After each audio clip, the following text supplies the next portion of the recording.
మీ అందరికీ నమస్కారం. నా పేరు సుధా. స్వాగతం సుధా ఎంఎస్డి ఛానల్కి. ఈరోజు మనం మాట్లాడుకోబోయే సినిమా రివ్యూ ఓదెల 2 2025లో విడుదలైన తెలుగు సూపర్నాచురల్ థ్రిల్లర్ చిత్రం.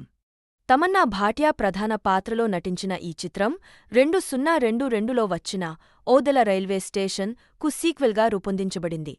కథా సారాంశం భైరవి తమన్నా భాటియా అనే శైవభక్తురాలు ఓదెల గ్రామంలో కొత్తగా పెళ్లైన మహిళలు అనుమానాస్పదంగా మరణించటం వల్ల గ్రామస్తుల ఆహ్వానంతో అక్కడికి వస్తుంది.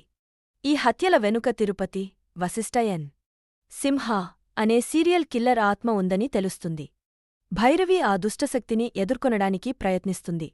పాజిటివ్ అంశాలు: తమన్నా భైరవి పాత్రలో తన గ్లామర్ ఇమేజ్ను వదిలి శక్తివంతమైన నటనను ప్రదర్శించింది.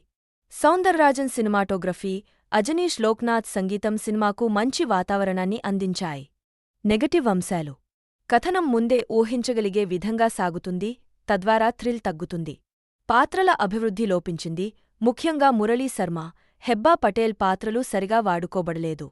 రెండవ భాగం నెమ్మదిగా సాగుతుంది, హారర్ సన్నివేశాలు పాత పద్ధతిలో ఉంటాయి.